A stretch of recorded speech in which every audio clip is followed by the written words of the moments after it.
Hola a todos, bienvenidos a este nuevo episodio de su podcast Dato Mata Relato. Este es un espacio que desde Voz Pública se ha creado para todas aquellas personas que están interesadas en seguir informándose de manera cierta, clara y verificable.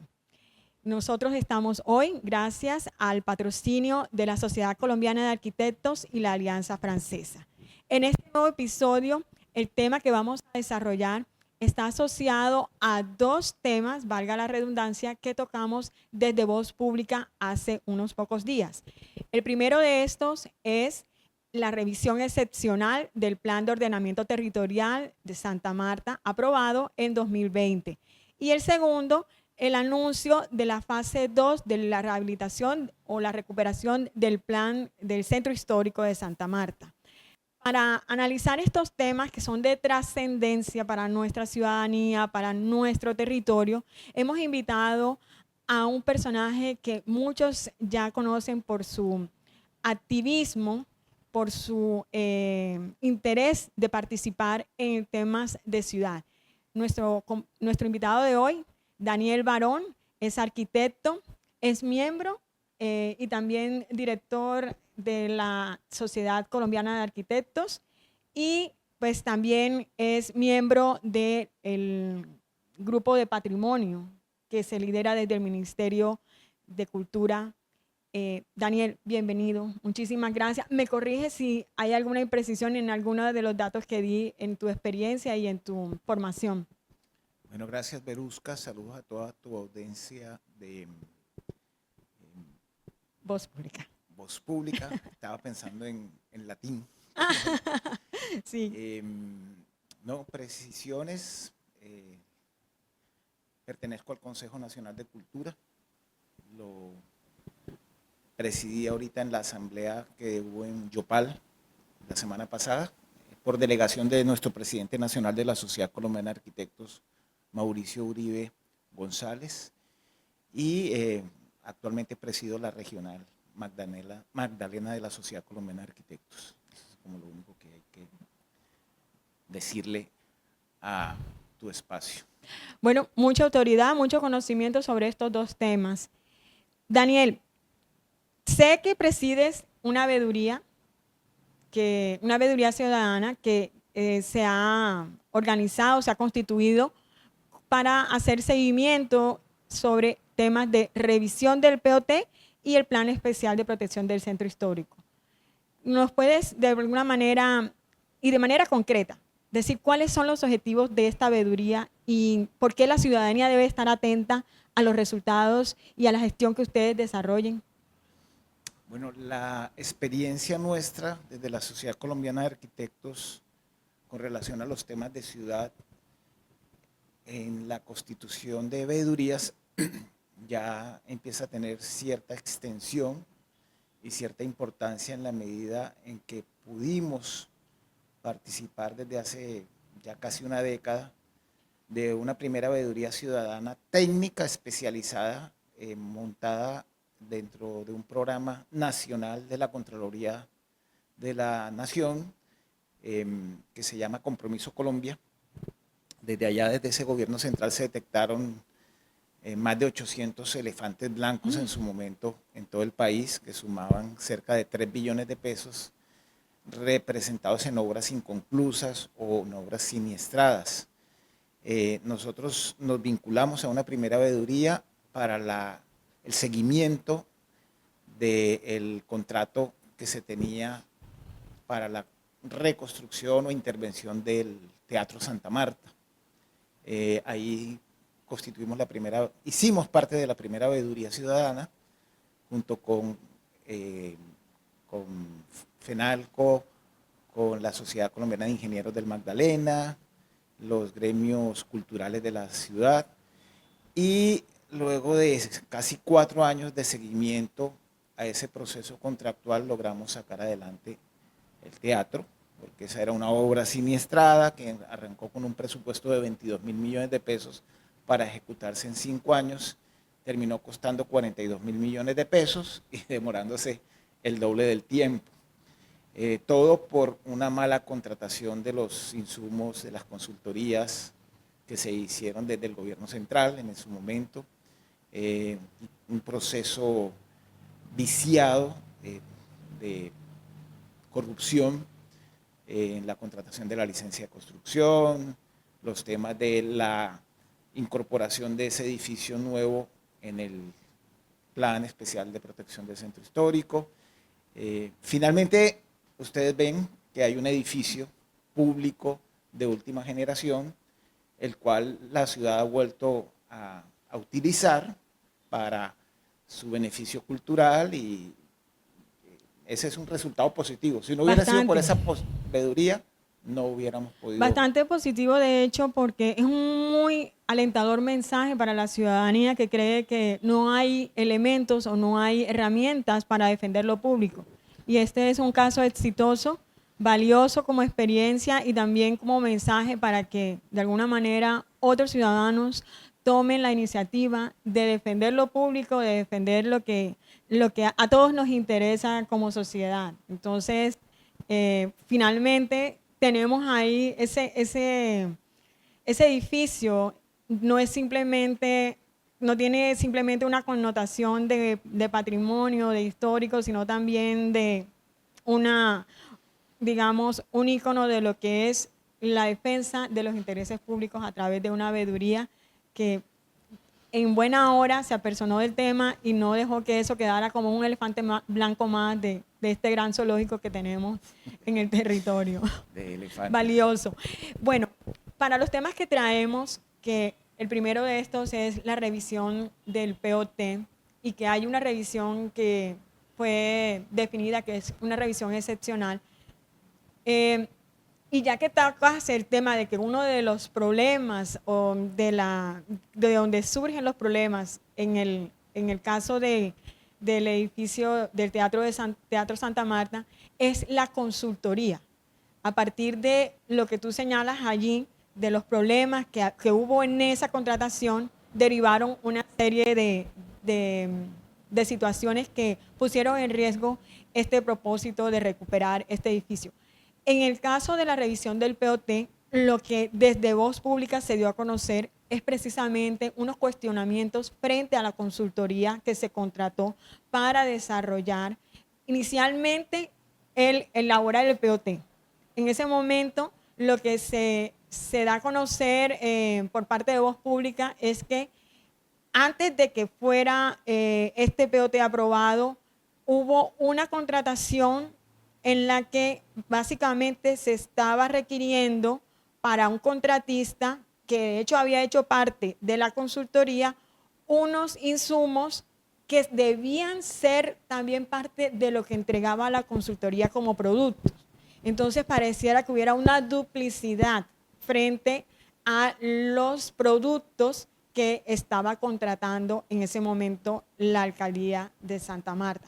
Pero además, en lo que respecta a la revisión concretamente, encontramos que la persona que se va a hacer cargo de esta revisión son dos miembros de esa empresa que en su momento, Geografía Urbana, se hizo cargo o contrataron para la consultoría de la elaboración del POT.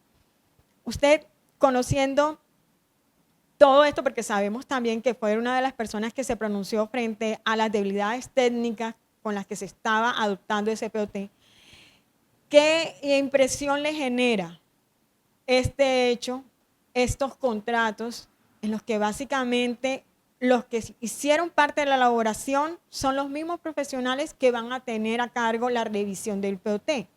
Uno entendería que una revisión debería ser algo, digamos, ajeno a quienes hicieron el producto.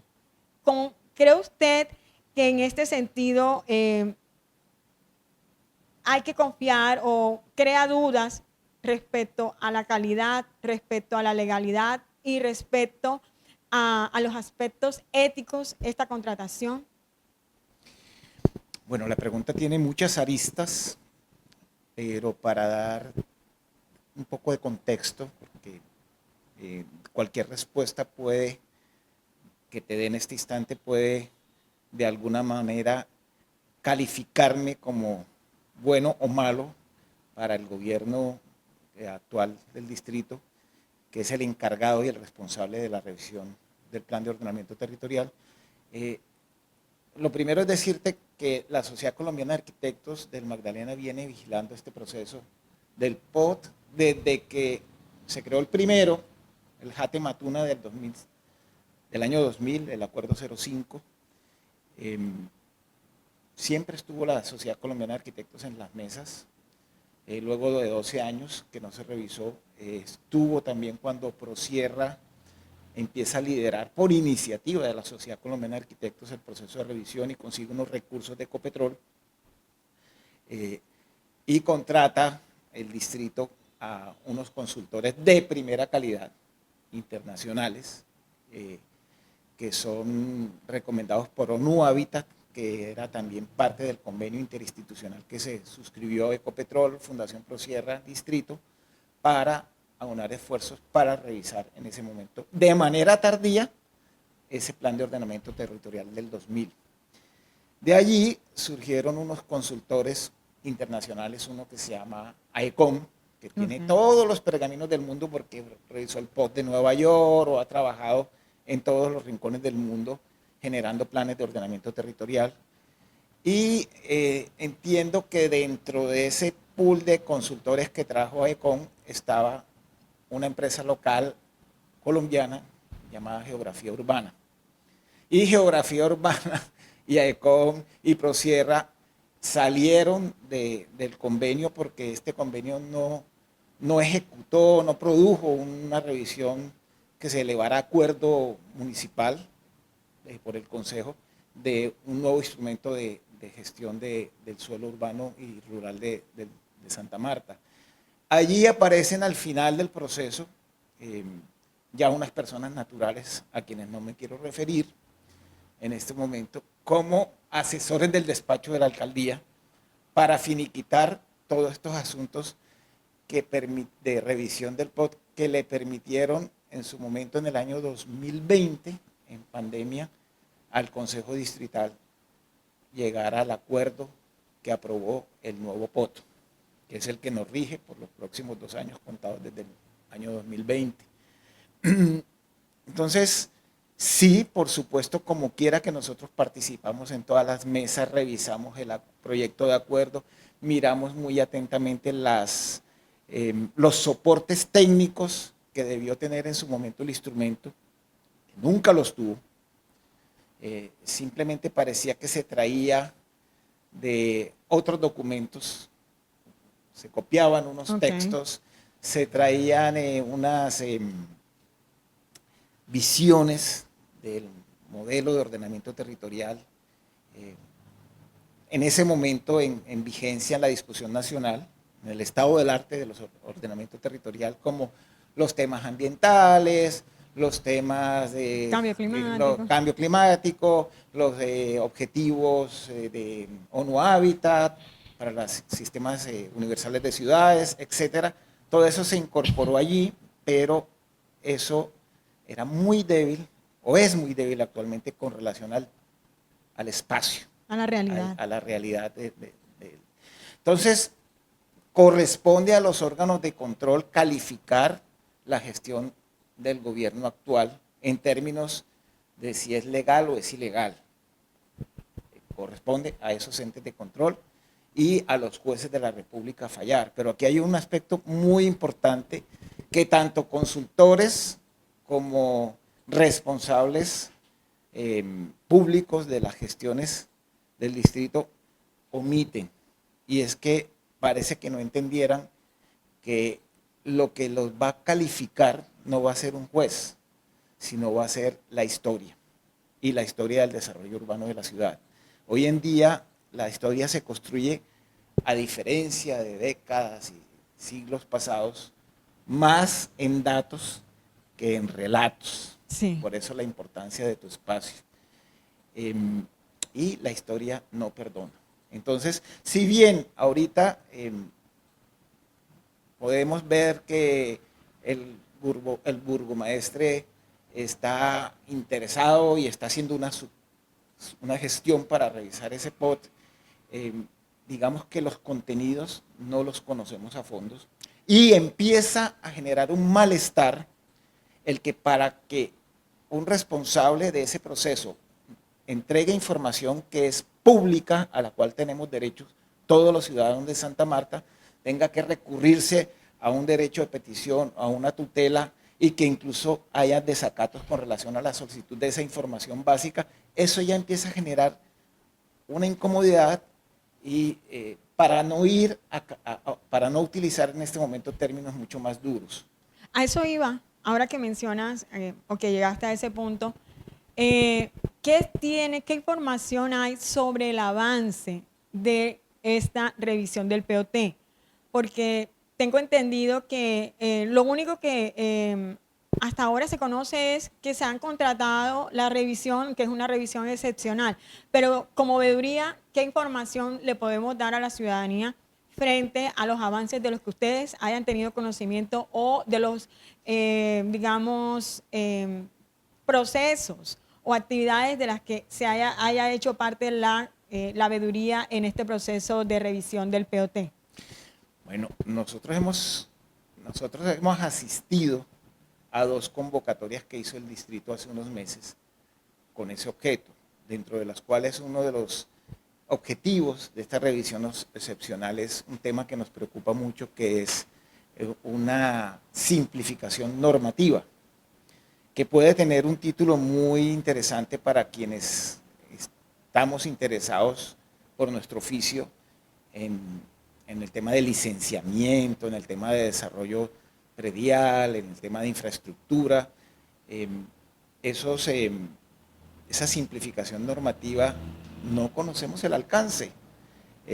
Ya empiezan a aflorar conflictos normativos de manera natural, como el caso de Bello Horizonte, donde lo que primero que se evidencia es que en su momento el consultor, hace 5 años, a ese polígono normativo le otorgó o le adjudicó un tratamiento urbanístico no correspondiente a la realidad de ese sector. En el caso de Bello Horizonte se le categorizó como terreno consolidado, y resulta que allá no hay vías, no hay infraestructura de alcantarillado y de servicios públicos. Hay vías, pero hay vías sin la carpeta de rodadura asfáltica o en concreto rígido.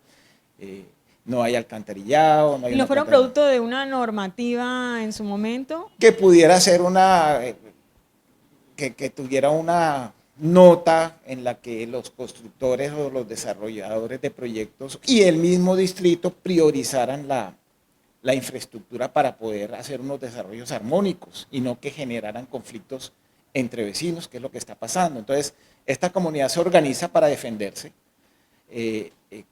digamos, con justa razón, porque la calidad de vida del conglomerado se deteriora en la medida que se va densificando la ciudad.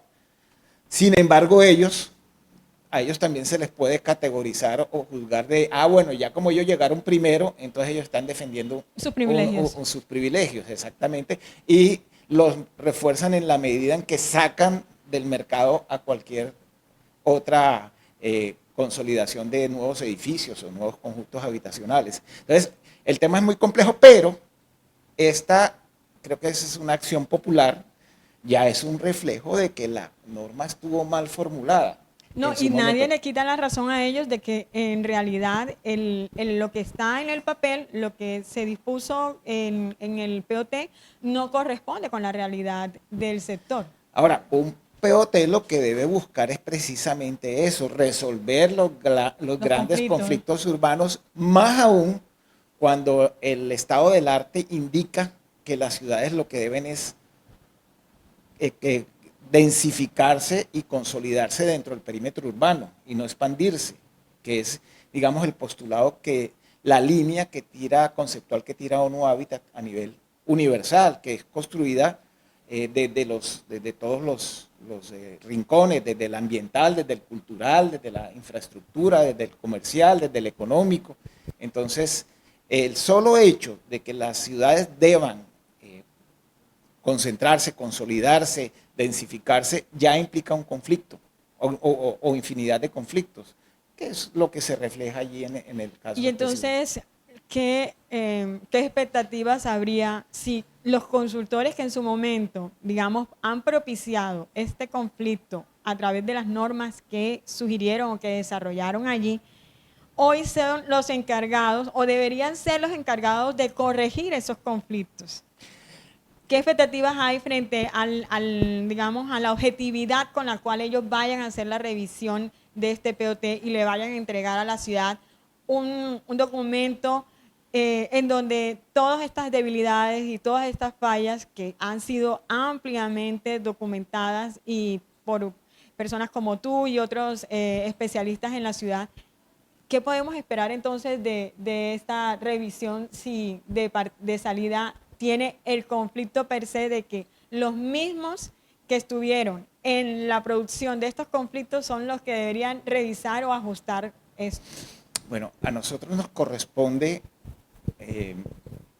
siempre dar una lectura positiva de la situación, o sea, alejándonos o separándonos del marco jurídico que inevitablemente debe estar allí, y como quiera que no somos expertos en derecho administrativo, uno diría que al señor alcalde le asiste un gran espíritu de generosidad y de otorgar segundas oportunidades.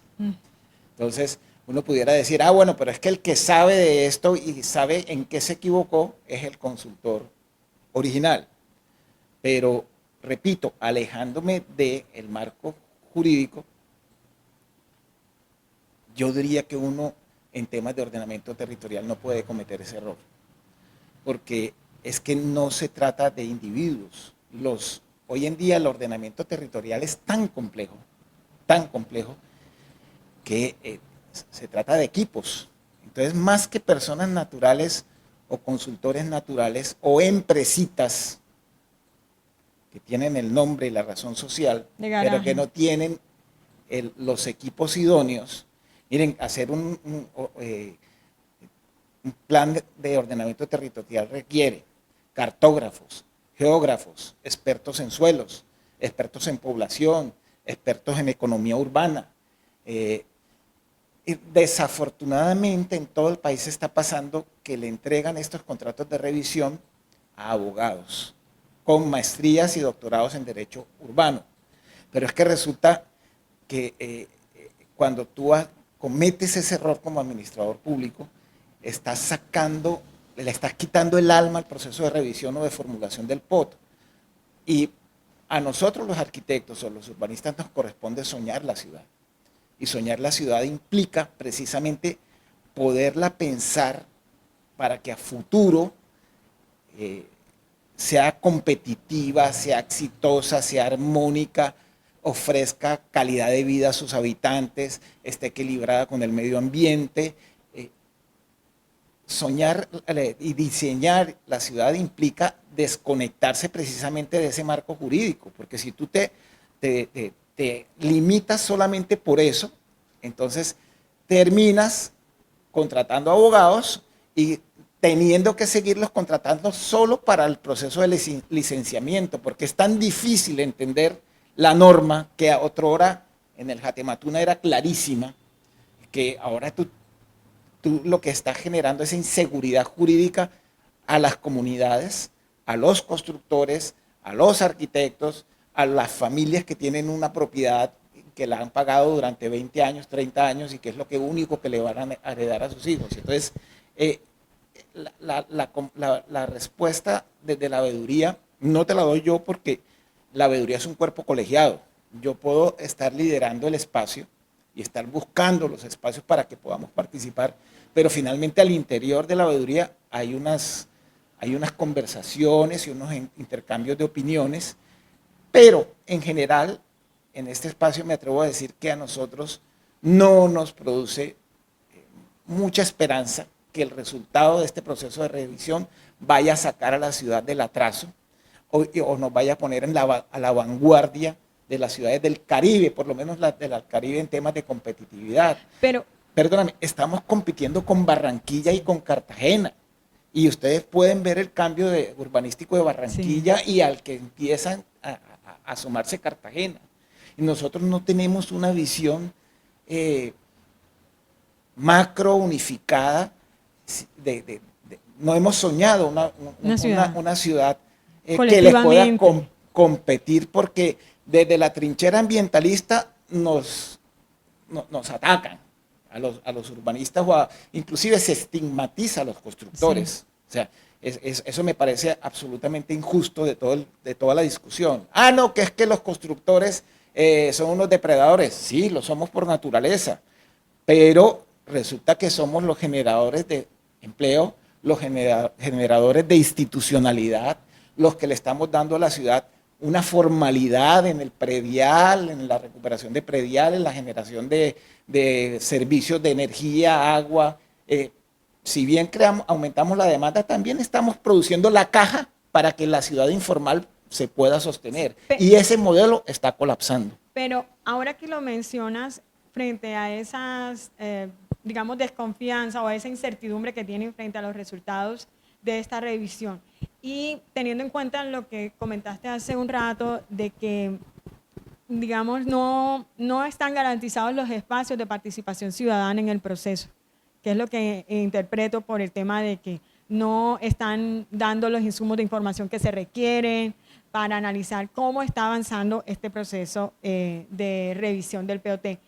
Entonces, uno se preguntaría aquí, si no están participando para trabajar conjuntamente a la solución desde la institucionalidad, si no hay garantías frente a la calidad de los productos desde el punto de vista técnico, ¿qué tiene pensado la veeduría hacer frente al tema de que el eventual producto no satisfaga las necesidades, no cumpla con lo que se requiere o lo que requiere la ciudad? ¿Se está considerando acciones legales o qué pasos tienen de manera inmediata y en el mediano plazo frente a estos resultados para tratar de contener por lo menos que el daño que se le puede causar a la ciudad con unos instrumentos de planificación mal elaborados no llegue al peor de los escenarios? La veeduría, como te conté al principio, digamos que como la entendemos nosotros los veedores que estamos allí, se apoya principalmente en la Constitución Política Colombiana y ya por las discusiones que hemos tenido los veedores al interior de este espacio que, te repito, actúa como cuerpo colegiado, es muy probable que busquemos apoyo jurídico para, en su momento, si esto pasa por el Honorable Consejo Distrital y lo aprueban a pupitrazo limpio, como está pasando en este momento en que hay una mayoría absoluta en el Consejo, y se equivocan en lo que nosotros consideramos debe ser un buen plan de ordenamiento territorial y se repite simplemente el modelo del anterior y no se observan productos técnicos que corrijan lo que quedó mal hecho, que es absolutamente evidente, no hay cartografía de estudios de amenaza de riesgo, no hay, por ejemplo, no hay una coordinación entre el plan maestro de acueducto alcantarillado que se va a contratar ahora y el mismo POT y las áreas donde se deban priorizar por los cambios normativos, las infraestructuras de acueducto alcantarillado pluvial y de aguas servidas, las mismas acometidas de servicios de agua, energía, gas domiciliario. Si nosotros al final del proceso encontramos que el instrumento aprobado por el Honorable Consejo Distrital no está aportando ninguna perspectiva nueva desde ese soporte técnico, nosotros lo vamos a demandar. Vamos a conseguir los mejores abogados que hay en el país, porque ya ha pasado en otras partes del territorio. Aquí no se trata de hacer oposición política, ni de lanzar campañas de veedores a la alcaldía, como a veces nos han querido decir, y también equivocadamente la gente, los gremios a los cuales pertenecemos, algunos de los veedores, creen que uno pudiera como veedor ser un buen candidato a a una alcaldía, pero no, independientemente de eso, nuestra responsabilidad es velar por los intereses de la ciudad, y pasó en Bogotá, el POT de Bogotá lo demandó una veeduría, que también le hizo eco en su momento Camacol Bogotá. Camacol es un gran actor en el ordenamiento territorial. Sin embargo, Camacol es un gremio que defiende sus propios intereses. Así es. Y desafortunadamente, aunque ellos son muy importantes porque son los quienes producen vivienda formal, desarrollo urbanístico formal, infraestructura formal, las ciudades latinoamericanas y las nuestras especialmente se desarrollan de manera informal. Y eso hay que meterlo y encauzarlo, porque es una fuerza de cambio de la ciudad que puede producir o está produciendo el desequilibrio completo. Entonces, entre más agentes o actores del territorio urbano se convoquen y se sienten en la mesa, más profundo puede ser y sostenible el cambio que se introduzca en el ordenamiento territorial de la ciudad. Pero aquí Camacol pareciera que está trabajando de la mano con la alcaldía. Son de los pocos privilegiados que tienen acceso a mesas Por supuesto, de porque con... el distrito no ve eso. Es mucho más fácil para el distrito y rápido sentarse con Camacol para convalidar cualquier modificación que sentarse con todas las comunidades o todos los gremios, pero es que todo el mundo tiene mucho que decir en un plan de ordenamiento territorial porque los intereses son todos, te repito, los de los sectores a desarrollar nuevos, que son los que más le interesan a Camacol, la vivienda social, por supuesto, la vivienda suntuaria, pero los otros sectores, ¿qué pasa con la industria? ¿Qué pasa con las áreas, con estas zonas francas que se crearon, que no han tenido el éxito para atraer inversión en industria, porque simplemente no hay agua para atender esa parte no hay ese soporte, esa base de servicios públicos. Entonces, yo no quiero estigmatizar a Camacol, ni mucho menos, pero es que es así, a ellos los buscan porque son los más visibles, porque finalmente ellos tienen una fuerza institucional innegable, están en la esencia, en la escena nacional, internacional, porque Camacol ha logrado que Colombia sea a nivel de sostenibilidad urbana, sostenibilidad de la vivienda, sostenibilidad de la edificación, un referente a nivel universal. Sí. Camacol logra a través de unos sellos de calidad que puntee a nivel universal en esos sellos de sostenibilidad. Okay. Entonces, por eso ellos están en la escena. Eso no los hace pecadores. El problema es de las malas decisiones que toma el administrador público, creyendo que Camacol es el único que tiene la razón sobre el ordenamiento territorial. El tema es mucho más complejo. Sí, la participación ciudadana no puede reducirse a un sector de la sociedad. Pero repito, no se trata de estigmatizarlos. Finalmente a ellos también los usan. Sí, y finalmente no es decisión de ellos, pues si les llega la invitación, si les abren los espacios, pues ojalá y lo hagan de la mejor manera posible, pero aquí el problema está en que la administración pública no está reconociendo al resto de actores que deberían de tener participación. En el gobierno distrital anterior decían, no, es que ya este proceso de consulta con las comunidades se surtió porque Camacol ya revisó el proyecto de plan de ordenamiento territorial y lo vio con buenos ojos.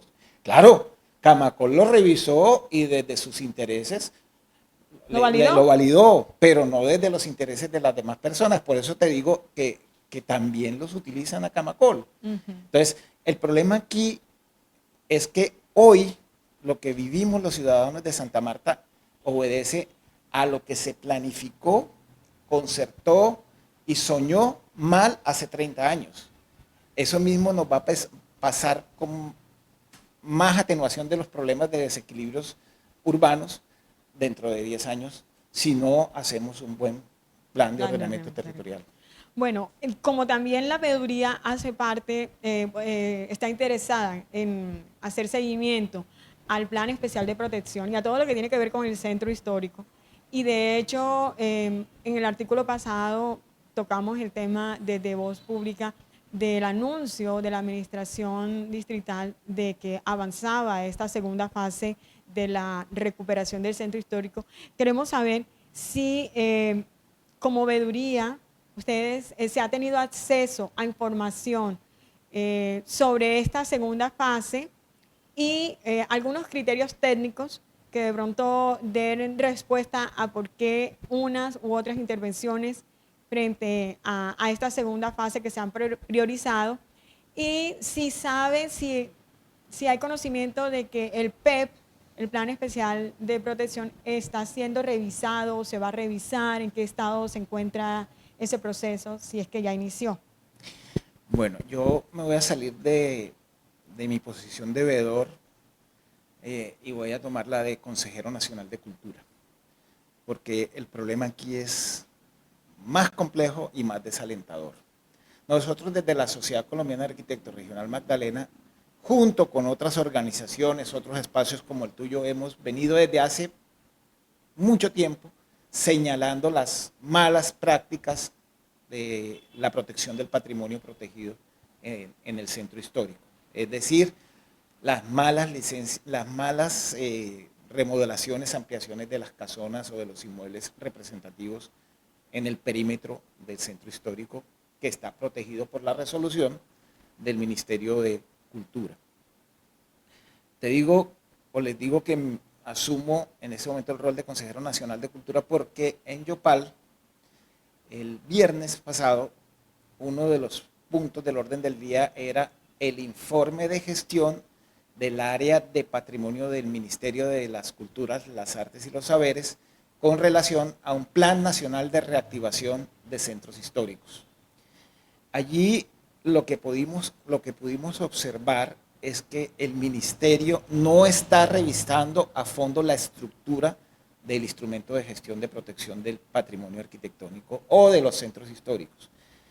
Simplemente se ha dedicado a actualizar unas cartografías para tratar de dirimir conflictos o facilitar los procesos de intervención de los bienes del centro histórico, en el caso de los Santa Marta. Hay una resolución reciente del año pasado que básicamente lo que hace es ampliar el perímetro urbano del centro histórico sobre un paradigma del Ministerio de Cultura centralista que es eso, hay que proteger no solamente el centro histórico, sino ampliar un área de influencia del centro histórico, pero ese paradigma aplica muy bien para centros como Villa de Leyva, centros como la misma Cartagena, que tienen muy configurado su espacio de protección. Y se dan debates como el que se dio en Cartagena de la torre que demolieron, porque afectaba la silueta urbana y su cercanía al castillo de San Felipe o al fuerte de San Felipe, como bien lo llama Álvaro Espino Valiente.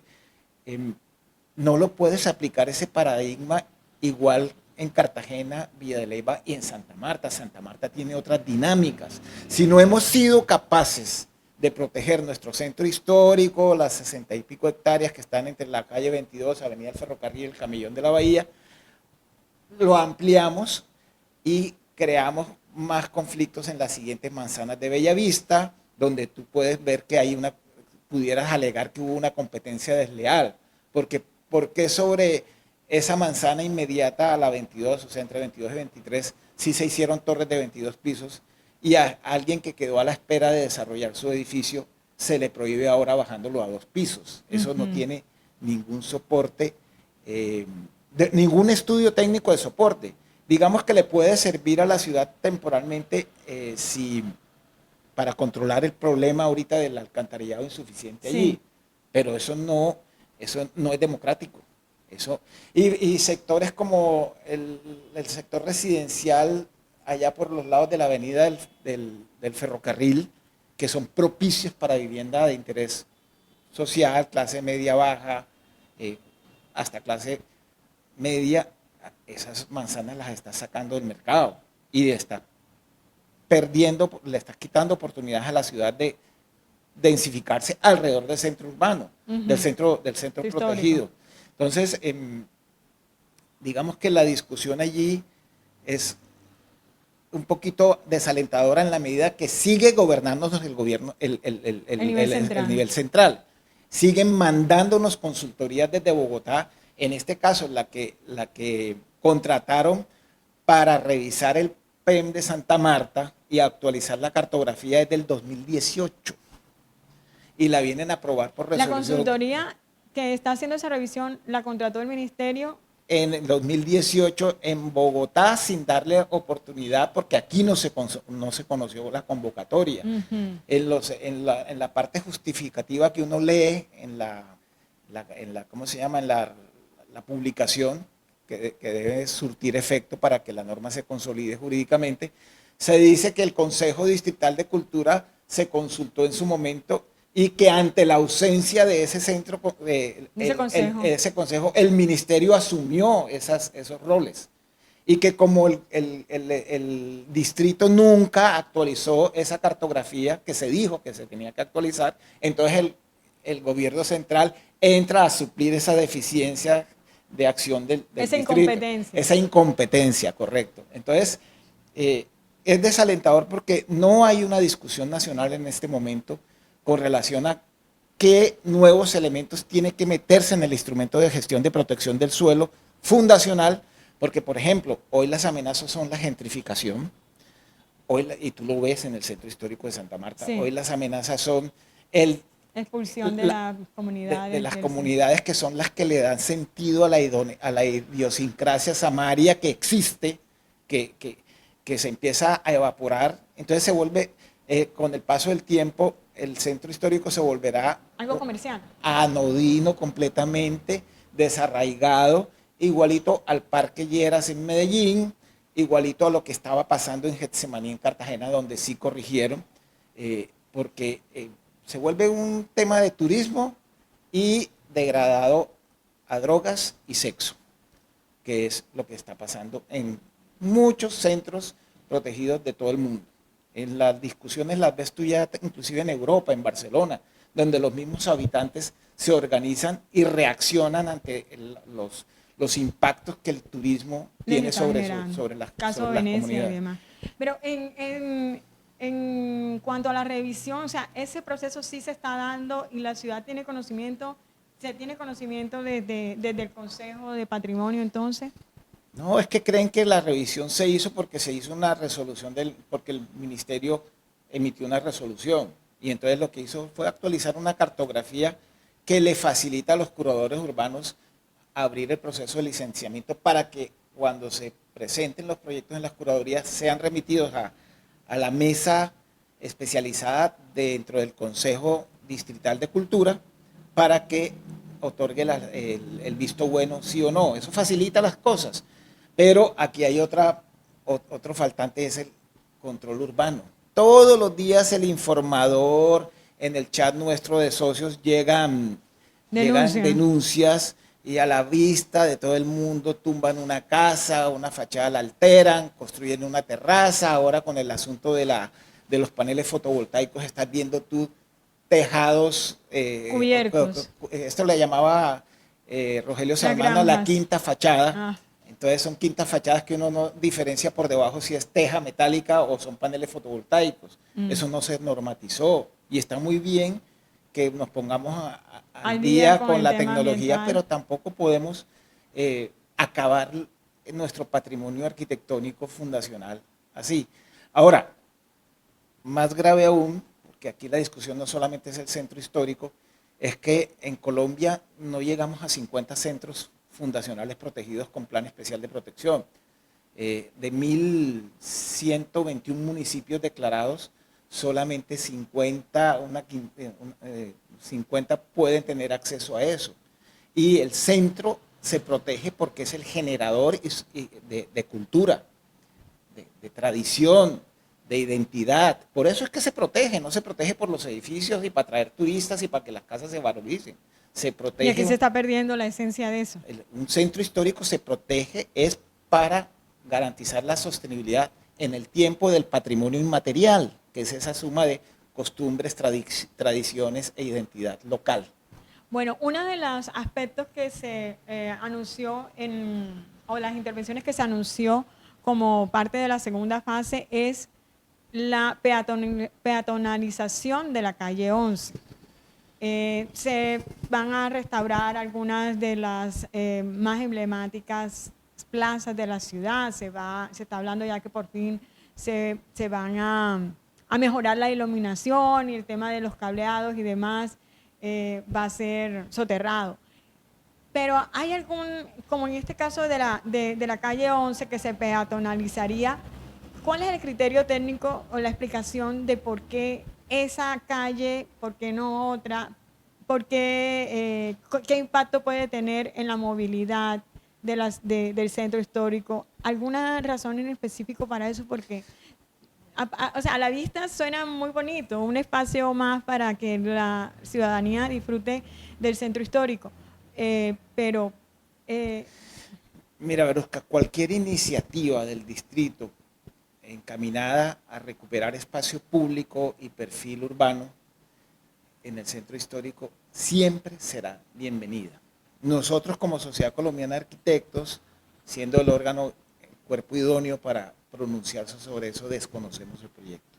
A nosotros no se nos ha socializado, no se nos ha invitado a una mesa para que simplemente opinemos. Ustedes habían hecho algo sobre el tema, ¿no? Nosotros lo que hicimos el año pasado fue un levantamiento, lo hizo la sociedad, 5 arquitectos nuestros, samarios, socios de la Sociedad Colombiana de Arquitectos del Magdalena, hicimos un levantamiento, hicieron ellos, yo simplemente hice la parte, no, ni siquiera fui el coordinador del grupo, hice la parte que me tocaba como representante legal, que fue radicarle el proyecto a la alcaldía, en el que la fase 1 del centro histórico la levantamos metro a metro, rincón a rincón, con unos análisis de precios unitarios, unos inventarios fotográficos, unas geolocalizaciones, una sectorización, porque consideramos en su momento, en octubre del año antepasado, no fue el pasado, antepasado, que para el alcalde, a puertas de los 500 años, hubiera podido tener una intervención que considerada como una victoria temprana, porque finalmente esto costaba cuesta cerca de 12.000 millones de pesos, habrá que actualizarlo a valor presente, pero esa fase 1 que se empezó en el 2005 con recursos de la nación está completamente deteriorada. No hay volardo, no hay jardinera, no hay tapa de caja de inspección, no hay adoquín que esté desprendido. O que esté en mal estado. ¿Por qué? Por el producto de muchos años de falta de mantenimiento, porque es que se cree que los espacios públicos no demandan mantenimiento, y por una muy mala selección de los acabados de esos espacios públicos. Entonces nosotros concentramos nuestro esfuerzo en levantar todos esos sitios para hacerles un mantenimiento que pudiera el distrito mostrar en la celebración del 29 de julio del 2025, los 500 años con esos parques nuevamente relucientes. Eso no pasó. No pasó sí, porque... pero eso lo hicimos. Entonces nosotros, eso está ahí, entendemos que está en el Ministerio de Cultura, en el área de fomento, el proyecto. Tenemos derechos intelectuales sobre eso, en la medida en que esos insumos que utilizó el distrito para formular ese proyecto, como lo anunció la secretaria de Planeación públicamente la semana pasada, y está el radicado donde quedó constancia de que sí fue un trabajo hecho por nosotros, en su momento por una iniciativa de nuestros propios arquitectos, generosa, pero que no era pérdida nuestra. Nosotros obviamente hacemos esas propuestas para generarle espacios de trabajo a nuestros arquitectos locales, que es lo que finalmente queremos, que aquí nuestros colegas tengan la posibilidad de participar en las licitaciones para que tengan trabajo, o sea, y no para que apoyen en la construcción de ciudad. Entonces, con relación a los otros proyectos que el distrito tiene, entendemos que hay unos proyectos financiados por la CAF, como la intervención del antiguo edificio del Consejo, la intervención de la Casa Madame Agustín, la intervención de la Casa de la Catedral.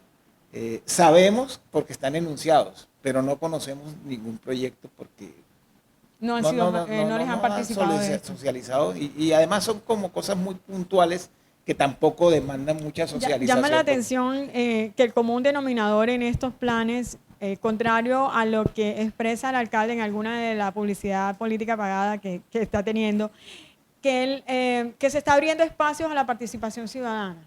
Pero el común denominador en estos, por lo menos en estos dos planes, es que hay un de espaldas a la ciudadanía. Pareciera que no se está convocando para que se participe, sino para que se valide. Y es de alguna manera esto preocupante, sobre todo para el ejercicio de las veedurías y de lo que, porque es muy fútil estar batallando, o que se dé la impresión de que es que se quiere batallar cuando lo que se quiere es participar y aportar. Y es muy desgastante que desde la veeduría se sienta que no se están garantizando los espacios apropiados para aportar. Mira, los gobiernos locales se debaten entre la efectividad de su acción y el socializar o concertar al máximo con las comunidades. Y ese es un punto de equilibrio muy difícil de lograr. Si un gobierno distrital se pusiera a agotar hasta el último minuto todas las instancias de participación, se queda en el proceso. Porque siempre alguien levantará la mano. A mí no me han participado, a mí no me han concertado. Entonces, está el otro extremo, que es que yo consigo una fuente de financiación como es la CAF, robusta porque mi flujo de caja de predial y de industria comercial no me da para intervenir en esos espacios públicos. Entonces, necesito un músculo financiero mucho más allá de la caja que yo produzco como distrito. Esa CAF tampoco te dice, no, contratemos arquitectos locales. Ellos también tienen su pool de asesores, de expertos y buscarán un local que algún pedacito de la consultoría haga. De hecho, me he enterado que hay una arquitecta Samaria trabajando en Bogotá en estos temas, y es Samaria. Y es uno de los, en otros gobiernos dirían, esos son los apellidos de tradición y no sé qué, pero es una persona competente. Entonces, pero no creo yo que lo haga el distrito a espaldas de la ciudadanía, sino simplemente lo hace porque no ve la necesidad de hacerlo. Pero mira el error, y por eso te decía que hoy habitamos lo mal planificado hace 20 o 30 años. El malecón de la Bahía, que lo entregó el gobierno distrital anterior con bombos y platillos. Eso tiene una lectura atroz desde la arquitectura que proponen ahí. Entonces, desde la estética y la funcionalidad. La estética, la funcionalidad, la sostenibilidad de los materiales al cabo del tiempo. Ahí sabemos que hay un problema de mareas que están socavando parte de ese malecón. Parece más bien un homenaje a los pueblos de la Europa nórdica, allá a Suiza, donde la nieve cae y hay que ponerle cubiertas a 45 grados a los habitáculos para que la nieve cuando se descongela caiga. Esos pobres señores vendedores de jugos allá tienen que estar condenados a ponerle aire acondicionado y pagar las onerosas cuentas de energía para poder vender unos jugos cuando de pronto estaban más cómodos cuando estaban informalmente en los antejardines del Teatro Santa Marta allá en la Quinta. Las temperaturas que tienen que soportar en esos materiales. Por supuesto, eso es una cosa que se ha podido observar en el proceso para esa intervención. Ahí tocabas en el cuestionario previo un proyecto de peatonalización de la carrera primera, o sea, del malecón de la Bahía. Los criterios para eso, técnicos. O sea, eso obedece precisamente a que en su momento Fontur y Fonade habían asumido un paradigma europeo de que todas las primeras líneas de playa, las carreras primeras, tenían que peatonalizarse. Y lo hicieron en San Andrés, lo trataron de hacer en el Rodadero. Entonces, ahí en una discusión, porque nosotros fuimos diseñadores de ese concurso, nos lo ganamos en Francalit, ahí logramos concertar y decir, hombre, aquí hay acceso pongamos por lo menos acceso vehicular restringido porque toca meter camiones a recoger la basura, toca llevar, Gente a los darle la hoteles. posibilidad a los edificios viejos que tienen parqueaderos privados. O sea, esto no puede ser peatonalizar porque sí. Entonces, eso debe obedecer a un estudio técnico. En el caso de Santa Marta, hay una bondad en el sistema de transporte público de Santa Marta. Es que Santa Marta todavía no tiene la presión de Bogotá o de Medellín o de Cali, que es que hay que moverse rápidamente, y es maravilloso cuando un bus urbano pasa por el camellón y ve el mar, y ve el morro. Es parte de su idiosincrasia. Personalmente yo creería que los 5 minutos que me demoren, o los 3 minutos que me demoren pasar por ahí, se mantengan y se le da a la gente Samaria que va para los barrios la posibilidad de pasar por ahí. Eso es democratizar los espacios públicos. Habrá quien dice no, lo que necesitamos es un sistema de transporte mucho más ágil y que la gente tenga esos 5 minutos más para dedicárselos a su familia. O sea, las discusiones son complejas, pero yo creo que debe conservarse el carácter vehicular de la carrera primera, de la parte protegida. Sí, porque algunos están considerando que quieren peatonalizar. Cerrarla y peatonalizarla. Bueno. Perdóname, es una opinión personal. Ya para finalizar, me gustaría que de pronto nos aportaras más de lo que ya has hecho, claro, en este espacio. ¿Cuáles son, digamos, las prioridades que en materia de centro histórico y de revisión del POT debería tener clara la ciudad para, digamos, generar las condiciones para el desarrollo del territorio, para su competitividad? ¿Qué deberíamos tener claro frente a estos dos componentes o estos dos instrumentos que tenemos hoy en términos de planificación? ¿Qué deberíamos priorizar? Sobre el centro histórico, es muy importante mirar el tema de habitantes de calle. Esto es vergonzoso. Uno no puede tener un centro histórico con vocación turística, ojalá mantenerla residencial, en donde los actores son mujeres de calle embarazadas o muchachos o juventudes perdidas en la droga que vienen de allá del Boro hacia acá. Hay una política pública nacional que establece unos recursos de inversión y unas estrategias de inversión pública para contrarrestar este fenómeno que no es solo de Santa Marta. Alguien le oí decir que es que nos están trayendo los mendigos en buses y nos los sueltan acá y que nos los traen de otras ciudades. Yo no creo en eso. Yo creo que pasa en Colombia y pasa en Estados Unidos, pasa en Europa. Hay unas poblaciones que encuentran refugio en la calle y un modo de vida en la calle. Lamentablemente aquí estamos encontrando comunidades que viven de los puestos de acopio de basura del sistema de recolección de basuras. Y mírenlo, van a ver esos contenedores y hay personas alrededor viviendo de eso, porque allí encuentran alimentos. Especialmente en el centro histórico. En el centro y yo diría que en toda la ciudad. Yo creo que ya es generalizado. Eso primero. Lo segundo es la gentrificación. La gentrificación se define como el desplazamiento de la población raizal o los habitantes originales del centro histórico hacia afuera porque no pueden sostener los costos de los servicios públicos o las rentas de sus inmuebles les resultan más importantes para la economía urbana que vivir ahí.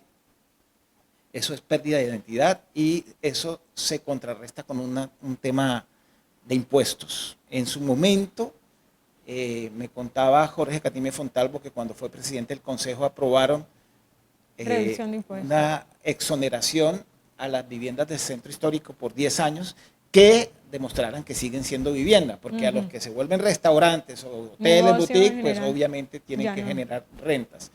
Eso evitaría que se desocupara. Estimularía de pronto. Esas dos como las más importantes. Hay un tema que vamos a ver la semana entrante y es la sectorización del recaudo. Es decir, el centro histórico recauda mucho predial como lo debe recaudar el Rodadero o las zonas de primeras de playa. debería haber una política pública de impuestos distritales para gran parte o un gran porcentaje de ese recaudo se invierta allí mismo. ¿Por qué? Porque estamos viendo que el gobierno distrital recurre a la generosidad de la CAF para reconvertir su centro histórico, sus espacios públicos, o sea, a recursos foráneos y no a recursos de caja propia. Entonces, si nosotros logramos mediante un acuerdo distrital que se hagan esas reinversiones en los lugares de generación de la... Es lo mismo que pasa a nivel nacional con el IVA. Si lográramos recuperar el IVA que generamos proporcionalmente para reinversión de nuestras ciudades, nos iría mucho mejor, porque ahora se está desviando para otros lados. Listo, el recaudo debe servirle a todas las comunidades, pero no como está pasando en este momento, que nadie sabe para dónde va. Sí. Pero para que eso pase tiene que crearse una oficina rectora de centro histórico.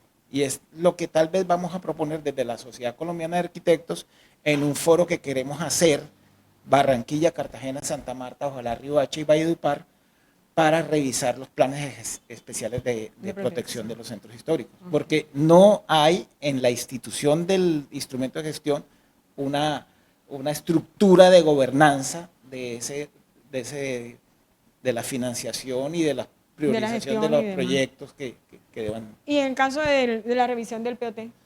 En el caso de la revisión del POT, estamos esperanzados en que este mes tengamos información concreta que hemos pedido para entender qué es lo que están haciendo, porque en eso estamos completamente desconectados de información. O sea, no por falta de interés, sino por falta de respuesta. Porque no nos dan respuesta. Aquí esta veeduría tiene personas que saben de ordenamiento territorial y que saben de ordenamiento territorial local. Y repito, de seguir como van, uno entendería que esa revisión se hizo para cerrar negocios que no se cerraron en el periodo pasado, y eso es muy feo decirlo, pero se entendería así. Sí. Y no conocemos si van a resolver conflictos viejos. Por ejemplo, ¿qué pasa con los cerros urbanos de Santa Marta? Entonces aquí está el paradigma, que es que los cerros urbanos de Santa Marta son intocables porque los asemejan a los cerros de Bogotá, y los cerros de Bogotá producen agua. Los cerros nuestros no, pero sí producen confort térmico, y ahí hay una manera de poderlos habitar armónicamente con ese bosque seco tropical. Y no que pase que perdieron valor por cuenta de una protección, y entonces cuando pierden valor para los dueños que pudieran con recursos hacer una buena ingeniería, quedan en manos de y invasiones. Están al servicio de mafias que lo que hacen es lotear y vender sin títulos. Y cada vez que tú haces una terraza, o una familia hace una terraza para ubicar allí un hogar, una casa, está desplazando lodos. Y esos lodos caen a las vías, y esas vías caen al alcantarillado de aguas negras porque no hay alcantarillado pluvial. Y si lo hubiera, muy probablemente colapsaría con 4 o 5 aguaceros. Entonces seguimos repitiendo las historias. Entonces ese tipo de conflictos hay que resolverlos con una discusión sobre la realidad de lo que está pasando, y no desde el paradigma de que el urbanismo moderno lo que busca es una articulación con la naturaleza y una protección del medio ambiente. O sea, hay que resolver las dos cosas simultáneamente. ¿Y quién dijo que uno no puede vivir en medio de un bosque? O que una ciudad no puede ser un bosque. En muchas ciudades esas son las áreas más, digamos, privilegiadas y de mayor valor. Mira, a la vuelta de 100 años, pues obviamente ya no estaremos por acá, pero de pronto nuestros nietos van a decir qué tan brutos fueron los samarios, que la apuesta es que a la vuelta de 30 años subimos 1 metro del espejo de agua del mar. Y eso va a inundar gran cantidad de sectores en el terreno plano de la ciudad. Y laderas que pueden ser por sus pendientes perfectamente desarrollos de vivienda de interés social, inclusive, como pasa en Bucaramanga, como pasa en Bogotá, como pasa en el eje cafetero, como pasa en ciudades de montaña. Aquí se nos metió porque es que los cerros son intocables. Y lo que hemos asistido desde que se creó ese paradigma, que viene del Plan de Ordenamiento Territorial del 2000, aunque ahí sí permitían una densidad de 5 viviendas por hectárea sobre los cerros, desde esa época que se restringió se sacó de mercado esa zona, es que hemos asistido a la tuburización de los cerros urbanos de Santa Marta y eso es indiscutible. Eso lo ves tú Esa por es todos una lados. discusión que hay que dar. Bueno, muchísimas gracias. No sé si tienes algo más para decir. No, muchas gracias, Verusca, por la importancia de estos espacios para construir ciudadanía, para informar a la ciudadanía, porque las cosas no son a veces como nos las pintan, de que estos gobiernos mesiánicos, salvadores, vienen acá por 4 años a tratar de vender un discurso sin perspectiva futuro. Repito, hoy habitamos, sufrimos y vivimos la mala planificación de décadas pasadas. Y cada vez se pone más compleja la cosa, entonces, ¿qué ciudad le estamos dejando a nuestros nietos? Esa es la pregunta. ¿Qué estamos haciendo? Bueno, ¿Cuál es nuestro legado? Muchísimas gracias y bueno, ya les tendremos nuevos episodios de este podcast.